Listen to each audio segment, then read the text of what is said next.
Good afternoon, everyone. Welcome to our webinar. As you know, these webinars are organized as part of the Jean Monnet project, supported by European Commission and coordinated by Necmettin Erbakan University, English Language Teaching Department. Today, Professor Dr. Ayhan Kaya from Istanbul Bilgi University will be with us and deliver his speech on European Union and its history, structures, and policies. Before starting the webinar, let me say a few words about him. Professor Dr. Ayhan Kaya held his BA in International Relations, MA in International and Ethnic Relations, and PhD degree in Ethnic Relations. And now, he is a professor and senior lecturer at Istanbul Bilgi University, Jean Monnet Chair of European Politics of Interculturalism, Department of International Relations. And also, he's the director of Jean Monnet Center of Excellence and the founding director of the European Institute. Ayhan Hocam, thank you very much for being with us today. And it's a big honor for all of us to be in the presence of you. And now, the floor is yours, Hocam. Thank you very much, Hüseyin Hocam. And thanks to Saadet Hoca for invitation. And I want to congratulate you, the whole team, for having the Jean Monnet module, which is a great, actually, distinguished project. I would love to be with the students in the university physically, but unfortunately, it is not the case. At the moment, I'm in Berlin. I'm doing my sabbatical year, doing a lot of research. So I'm very happy to be here, at least online, with you and with the students. Hi, everyone there. So what I want to do in this lecture, first I'll give 40 minutes lecture and then give a short break and then have another 40 minutes. If we have time, of course, I'll be happy to have your questions, your interpretations, remarks, and to have it more interactive. Let's see if time is gonna let us do that. So what I'll do is to talk about Europe in general and European Union in particular. I'm a political science professor, and I'm also a kind of historian, but also a sociologist and anthropologist. So I do a lot of interdisciplinary research throughout my academic years. So now what I will do is to go through some of the important aspects of the notion of Europe and shedding light on some of the current debates. Because we are from Turkey, and Turkey is a candidate country to the European Union. At the moment, things are not going very well, though, in terms of the accession negotiations. The negotiations kind of halted for many different reasons, for domestic reasons, for international reasons. But whenever there is a debate about Turkey and the EU, there are always some claims, such as Turkey is not European, Turkey is not a part of the European culture, European geography. Turkey is predominantly a Muslim country. There is no place for a Muslim country in the European Union. And as you know, lately, the right-wing populist parties are really increasing in the European Union member states. And they are mostly Islamophobic parties. And these Islamophobic parties are becoming quite prevalent in the European Union countries. So, but we have, I think, some arguments, some counter arguments to challenge such stereotypical argumentations, such biased argumentations coming from the conservative circles. So I'll try to share with you some of my arguments, saying that, well, actually, there is not really such a big boundary between Europe and Turkey, historically speaking. And all the cultures are embedded into each other. All the cultures are, developing in interaction with each other. So let me just start with the famous work by Gerard Delanty His book was called Inventing Europe, and this book was written in 1996, and it basically argues that Europe is an invention. Europe is a construction, and the construction of Europe changes from time to time. We talk about political Europe, cultural Europe, geographical Europe. We talk about Christian Europe. We talk about Roman Europe, ancient Greek Europe, etc., etc. So depending on the time, depending on the period, the notion of Europe changes dramatically. I just here put some of the landmarks of the European identity, of the European construction that we have picked up in the past. First of all, let me say that if you are a conservative person, a European conservative person, you could argue that, well, Europe is a cultural thing. Europe is a geographical thing. So Turkey cannot be a part of Europe. But if you are a liberal-minded person, you will argue the other way around. You will argue that, well, actually, Europe is a political construction. Europe is a social construction. So this is number one. Number two, when you go back to history, you will not really see that much difference between East and West, between Europe and Asia.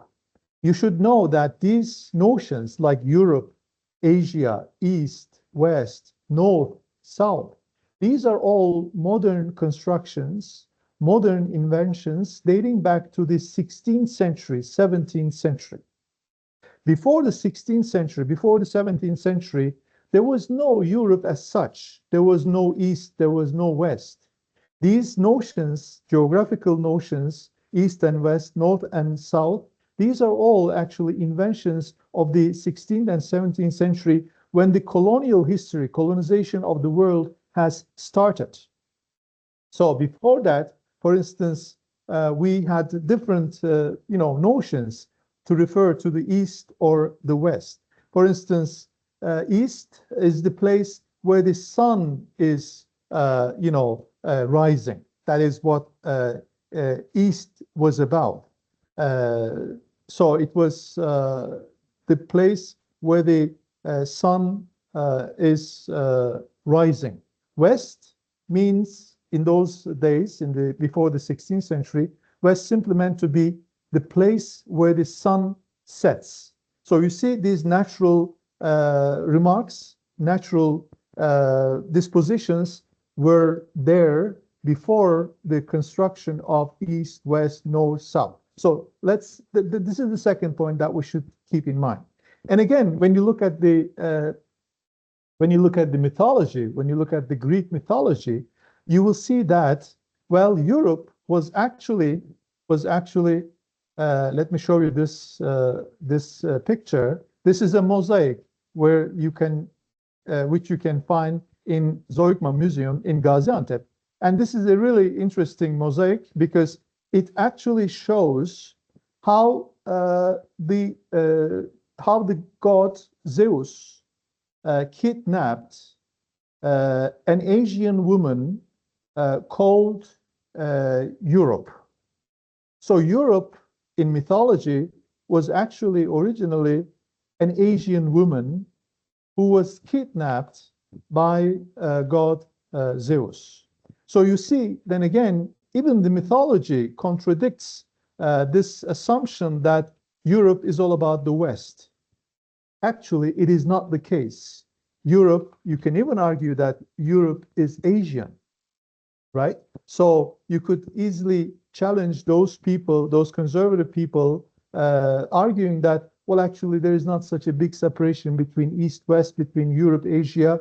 These were all actually embedded into each other. So this is the third thing that I need to underline. And then when you go through the Roman Empire, you have a Roman Europe, the boundaries of which stretched from northern England, the city of York, all the way down to the North Africa, and then towards the Turkish border of Iran. So this is such a huge empire when Europe was to be called as the Roman Empire, right? But then Roman Empire goes down. Roman Empire has difficulties. And then in the 4th century, the Roman Empire declared Christianity as the official religion of the Roman Empire. Did you know where actually this meeting took place? This meeting where the Roman Empire decided about Christianity being the official religion of the Roman Empire was actually held in Nicaea, in Iznik, today's Turkey's Iznik city. So there were all these bishops, clerical people from different parts of the world, of the Roman Empire, and they got together and they decided that now Roman Empire has become a Christian empire. So that was the official religion of the Roman Empire. And then after the 4th and 5th century, we see a Europe which becomes more and more Christian.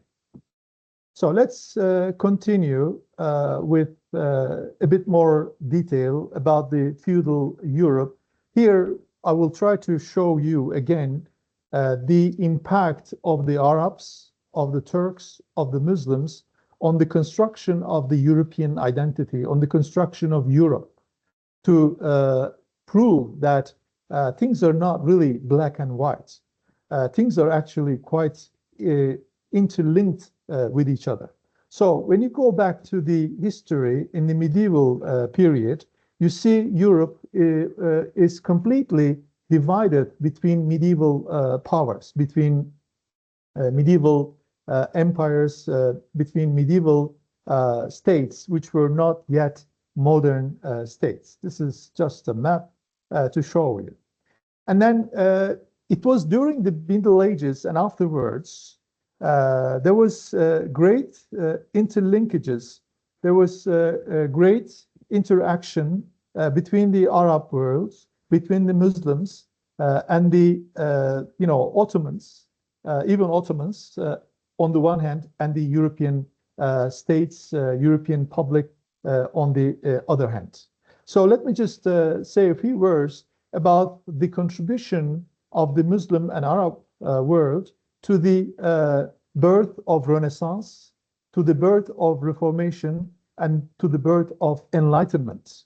Because these are, again, the landmarks of the European identity: Renaissance, Reformation, and also Enlightenment. These are the pillars of modern Europe, if you all agree with me. But then you could argue that if there was no Asia, if there was no Arabs, if there was no Muslims, Muslim traders, if there was no Ottoman Empire, then we wouldn't really have Europe as it is today. Now let's see what I mean by that. In the first place, during the Christian Europe, the ruling elite, which was the church basically, cleric people, they destroyed all the pillars of the European heritage, which was the Roman and ancient Greek philosophy texts.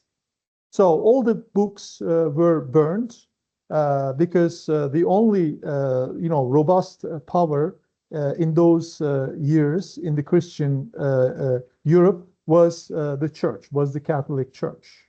So anything that would challenge the power of the Catholic Church would be declared as pagan, as anti-Christianity.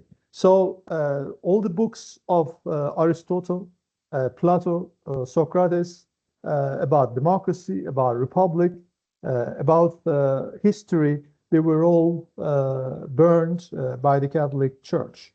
They were all written in Greek language and then later translated into Latin language. But then during the Christian Europe, Europe did not really have these books in their languages. But thanks to the Arabs, thanks to the Muslims, who already translated all these texts into Arabic language.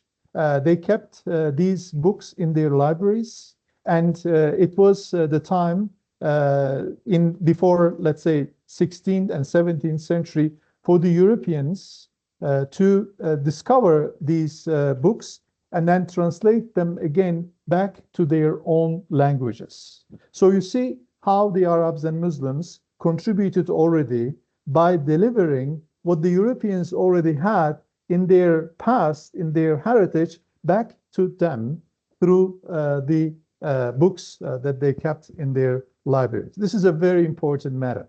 And the other thing that we should also keep in mind that in the 16th century, 17th century, astronomy, medicine, geography, timekeeping, historiography were really prevalent in the Arab world, in the Ottoman world, and also in the Muslim world.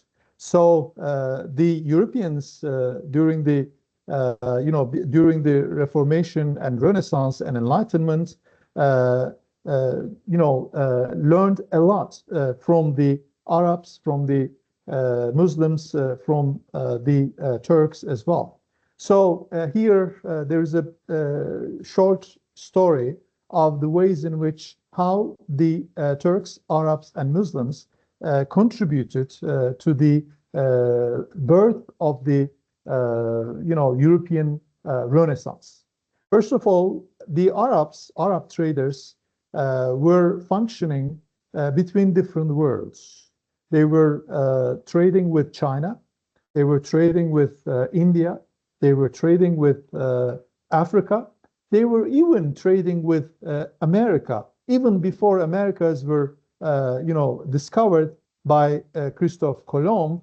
There are proof, there are resources saying that the Arabs were already trading with North and South Africa. Can you imagine how the Arabs in those days were developed, because they had really scientific discoveries, astronomy, geography, etc., etc. So this is a really important matter that also you should keep in mind.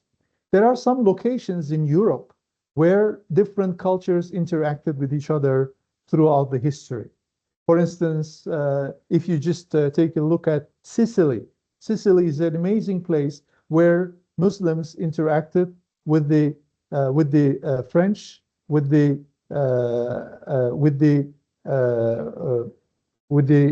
also local people there, with the Normans coming from France and coming from England. For instance, havale, in Turkish, it's a financial transaction. The Western people learned havale from the Arabs. Trustee, vakıf. This is also something that the Europeans learned from the Arabs, from the Muslims. Also, for instance, the first European university is often known to be the Bologna University. But then again, there are other sources saying that the first European university was in Cordoba, in Spain, which was a Muslim-dominant place in those days, before the Muslims in the 15th century were exterminated or were taken away by the Catholic Spanish kingdom.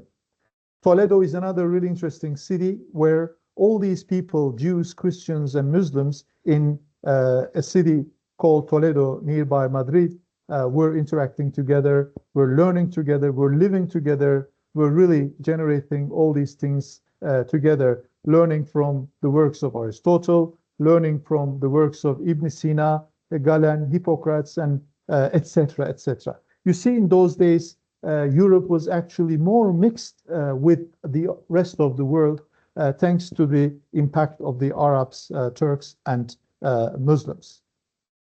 So if you just take a look at the details, I'll give you some examples here. So what was the contribution of the Arabs, of the Muslims to Europe, to the world, for instance? Well, thanks to the Arabs, Europeans now have the Arabic numerals. The concept of zero is an Arabic invention. In geography, Arabs found the compass. In astronomy, they were actually the first, predecessors of Galileo and Copernicus. Both scientists, Galileo and Copernicus, learned a lot from their own teachers who were Arabic origins. So you see how Galileo was influenced by his teachers who were Arabs, or Copernicus the same. They were all inspired by the Islamic Arabic astronomers. In alchemy as well, it was the Arabs who established the first labs to do experiments, and it was against the Arabs who brought the paper as we know, to Europe from China. And medicine as well, they were the ones who first established the first so-called modern hospitals, or modern hospitals, etc. Right? Luxury items, they also brought all these luxury items to Europe, fruits, spices, rice. These are the things that they also picked up, the Arabs or the Turks picked up from China or from India, from other places, perfume, carpets, baths, gardens, and also they brought a lot of different textile products made of linen, cotton, silk, and wool. You see how impactful the Arabs, the Turks, and the Muslims were on the construction of the European Renaissance, and then also now I'll come to the European Reformation as well.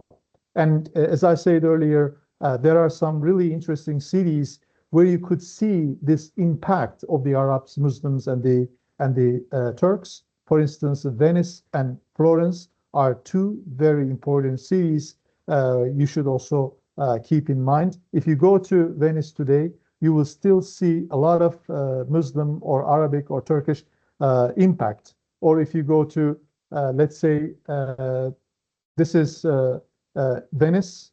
If you go to Venice today, there is this magnificent building on the water, and this was the Turkish warehouse, meaning that Turks were bringing their products to this warehouse to store and then to market, to sell to the rest of Europe through this building. This building is still there.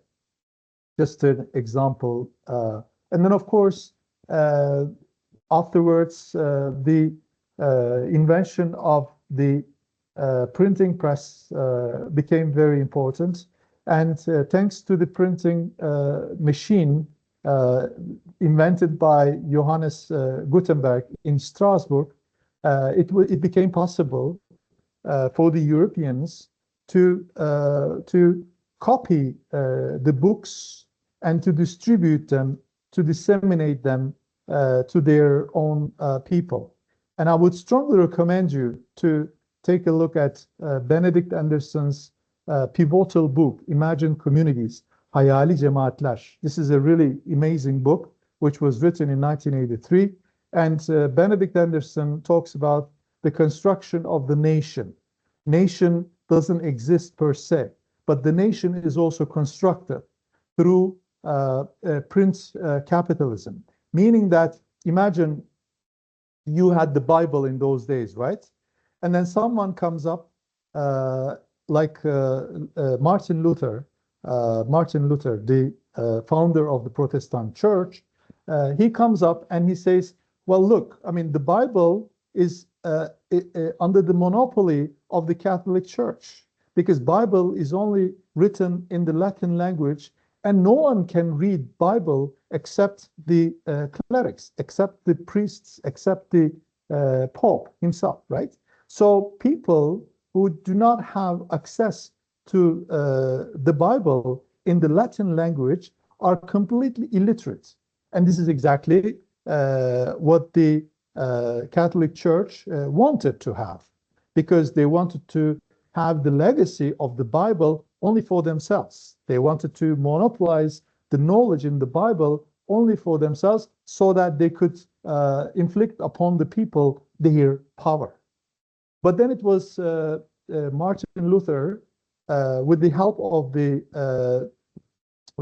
the printing machines, they translated the Bible to German language, and then published thousands of Bibles in German language. So they made it possible for those literate people, at least, who could read German, to read the Bible in German. So if you, let's say, imagine that we are all living in the same place and we are all reading the same thing, like the Bible.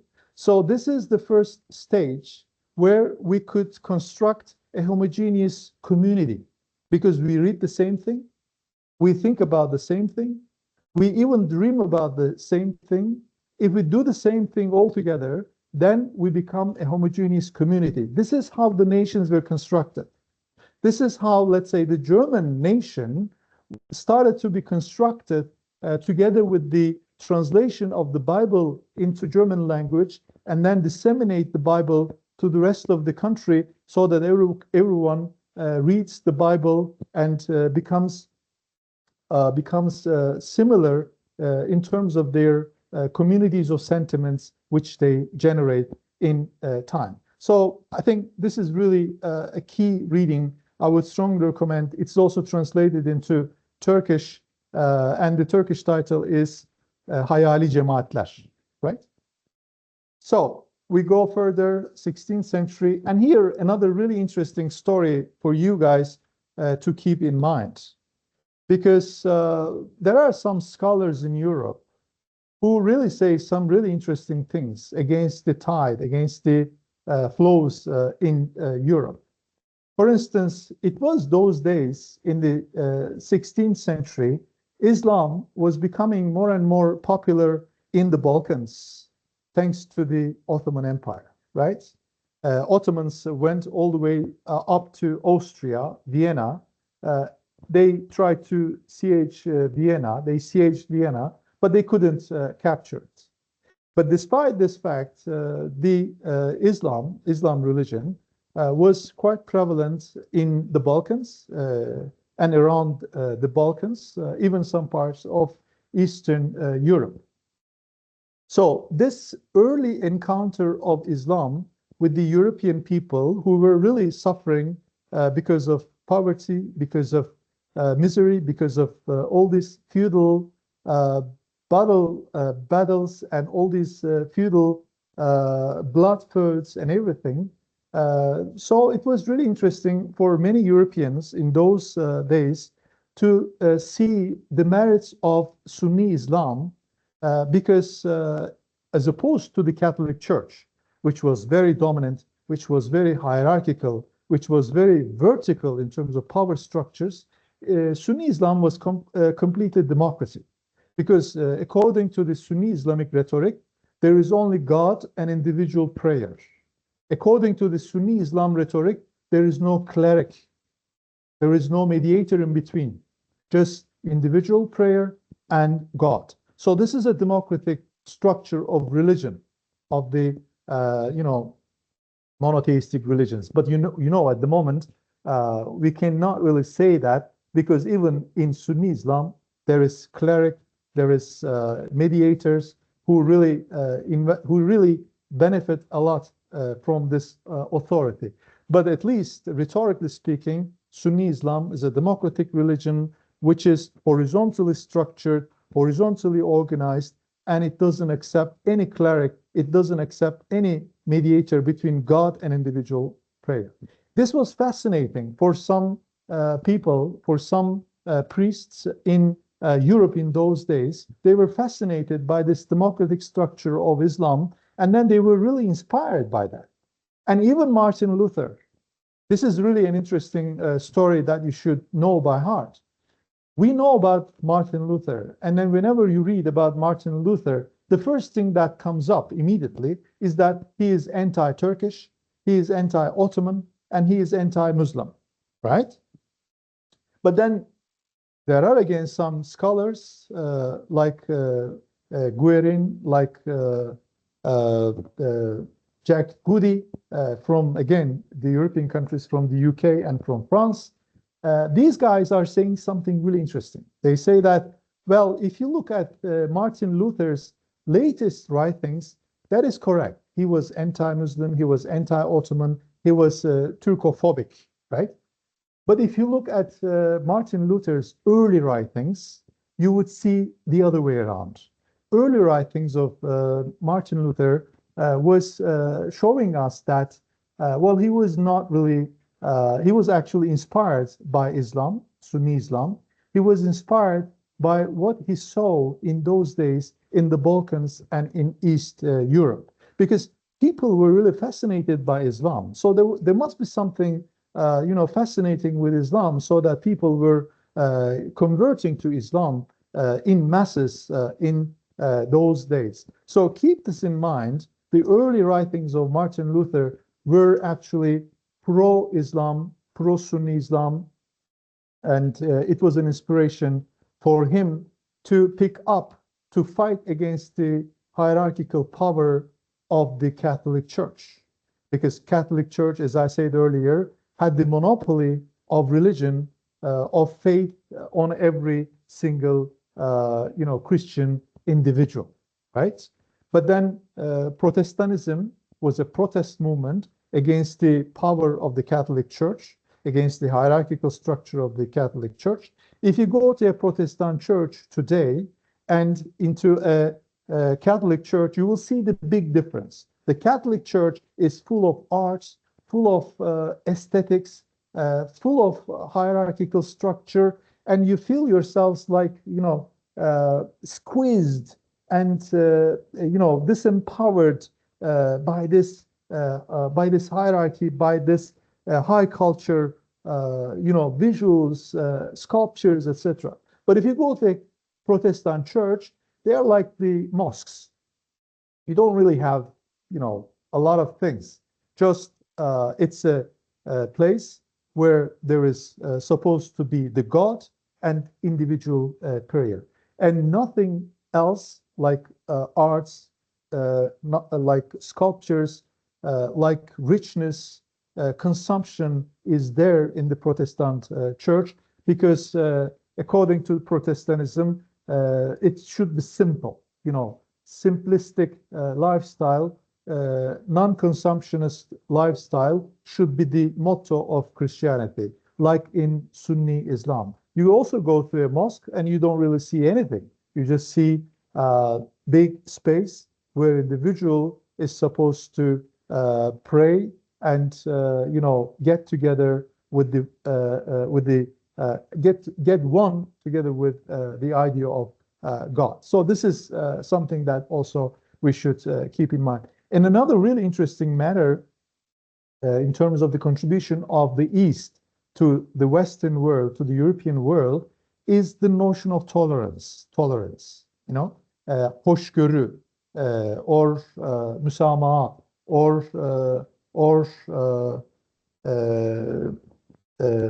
what was that? We say hoşgörü, müsamaha, and something coming from Hamel. Tolerance is a really interesting term. Tolerance, the notion of tolerance was first implemented by the Ottomans when they conquered the Balkans. Referring to the Medina document of Prophet Muhammad, the Ottomans gave the right to the Christians, to the Jews in the occupied lands, in the conquered lands in the Balkans or elsewhere, the right to practice their religion freely in the public space. So the Ottomans were actually, in that sense, first in Europe back in the 15th century, even in the 16th century, to give the right to the Christians in the Balkans to practice their faith freely in the public space. This is what Prophet Muhammad did when he went to Medina together with his, Muslim people escaping from Mecca from the Quraysh tribe. And when they became the dominant power, the dominant community in Medina, or the majority in Medina, Prophet Muhammad said, okay, you can practice your religion to the Christians, to the Jews. So you're free to do whatever you want. So this is the tolerance logic. And it was the Europeans who picked up this experience from the Ottomans in the 16th century, when the modern state, modern nation state was rising, was born. Because previously, let's say in Spain, in the late 15th century, the Catholic Spanish kingdom has killed many Jews and many Muslims, or has exterminated them, or has excluded them, and they had to migrate to North Africa. And many of the Jews in those days migrated to the Ottoman Empire, if you remember from your history books. You see, in the Imperial Europe, it was okay to exterminate anyone on the basis of religious differences, because there was a fight, emerging fight between the Jews, Muslims, and Christians, and even later between the Catholics and the Protestants. So it was the religious wars years. So this is something that you should also keep in mind. Tahammül or tolerance was picked up by the Europeans, European rulers in the 16th and 17th century from the Ottoman Empire. This is something that you should also keep in mind. So then we have a lot of different impacts of the Muslims, Arabs, and Turks on the idea of enlightenment as well. And because of the scientific discoveries of the Arabs, the Christian Europe, or the Europeans, learned a lot of things. And secularism is also a new phenomena for the Europeans back in those days. So this is a bit more detailed. And now we're coming towards the contemporary age. So this was basically, the idea of Europe, how it was constructed, how it was created, how it was fabricated actually in relation to the Eastern provinces, in relation to the Muslims, in relation to the Arabs, in relation to the Turks.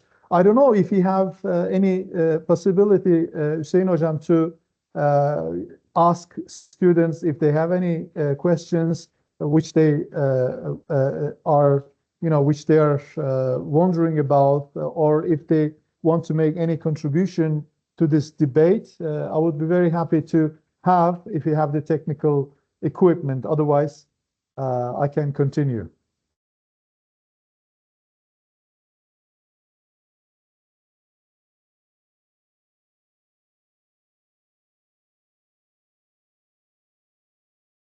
Hocam, thank you very much for the information up to now. And our students have several questions to you, Hocam. If you let us. Please, yeah, I would be very happy to have their intervention. Okay, Hocam. So I have a question about Martin Luther King. Yeah.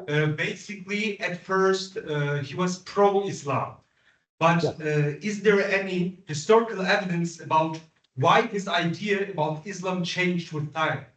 Yeah, that's a good question. I was gonna say that, but I forgot. That's a great question. Yes, indeed. So let's say you were Martin Luther, and then you were inspired by the simplicity and by the democratic nature of the Sunni Islam in those days. And you were inspired by Sunni Islam, okay? So then the Protestant religion was in a way Islamization of the Catholic Church. You know, you could even argue that Islamization of the Catholic Church. That is what Protestantism is all about. Of course, if you say it in the European context, many people would challenge, because this is really one of the sensitive points that we should be aware of. But then after a while, when Protestantism was kind of, established, and it's a religion, it's a faith, so it needs to be disseminated, it needs to grow, right? So how are you going to grow? The people that you may affect, that you may, try to convince, were the same people who were being convinced by the Muslims as well. So this is a very, I think, easy, argumentation, but I think a correct one. It was a competition between Muslims, between, let's say, the Ottoman Islam and the Protestantism, Martin Luther and his followers. So because of this competition, he started to disseminate anti-Turkish, anti-Ottoman, and anti-Islam knowledge to his own believers, to his own, let's say, adherents. So this is the way how also the scholars like Guerin and Jack Goody explain the story. Okay, Yeah? thank you. You're welcome. Okay, anyone have another question? Yes.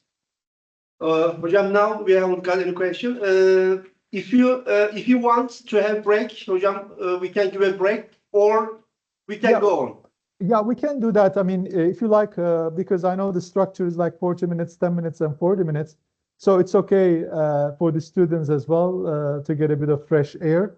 And then we can come back in 10 minutes, and then I do the second half of the course. Okay, Hocam. Okay. Okay.